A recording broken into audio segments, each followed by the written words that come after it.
ভয়াবহ তুষারঝড়ের কবলে যুক্তরাষ্ট্রের বিভিন্ন অঞ্চল। দেশটির উত্তর পূর্বাঞ্চলে শুরু হয়েছে এক দশকের মধ্যে সবচেয়ে শক্তিশালী শীতকালীন ঝড় নরিস্টার। আবহাওয়া বিভাগ সতর্ক করে বলছে, রোববার সন্ধ্যা থেকে সোমবার পর্যন্ত তুষারে প্লাবিত হবে উত্তর পূর্বাঞ্চল সহ কানাডিয়ান মেরিটাইমসের বেশিরভাগ অংশ। তুষারপাতের সঙ্গে তীব্র বাতাস আর উপকূলীয় অঞ্চলে বন্যার আশঙ্কা করছেন আবহাওয়াবিদরা।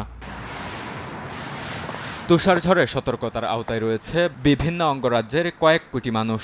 ঘণ্টায় 2 থেকে 3 ইঞ্চি পর্যন্ত তুষারপাতে কয়েক ফুট পর্যন্ত বরফ জমার পূর্বাভাস দিয়ে ভ্রমণ পরিস্থিতিকে প্রায় অসম্ভব বলে সতর্ক করেছে দেশটির ন্যাশনাল ওয়েদার সার্ভিস।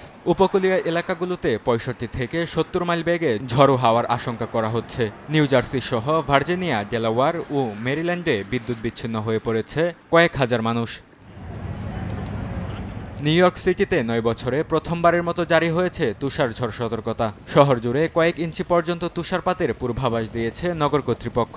রোববার রাত 9টা থেকে সোমবার দুপুর পর্যন্ত পূর্ণ ভ্রমণ নিষেধাজ্ঞা ঘোষণা করেছে নিউ ইয়র্ক সিটির মেয়র জোহরান মামদানি। জরুরি অবস্থা জারি করে বন্ধ রাখা হয়েছে স্কুল, মহাসড়ক ও সেতু। অনুমতি দেওয়া হয়েছে কেবল জরুরি যান চলাচলে। তবে রাজধানী ওয়াশিংটন ডিসিতে তুলনামূলক কম প্রভাব পড়লেও সরকারি দফতরে বিলম্বিত কার্যক্রম ঘোষণা করা হয়েছে। অন্যদিকে তুষারপাতের সতর্কতা জারি করা হয়েছে চীনের বেইজিং সহ একাধিক অঞ্চলে। তীব্র ঝড়ো হাওয়া ও ধূলিঝড়ে স্থবির হয়ে পড়েছে জনজীবন। দৃশ্যমানতা কমার পাশাপাশি রাস্তায় বরফ জমে ব্যাহত হচ্ছে যোগাযোগ ব্যবস্থা।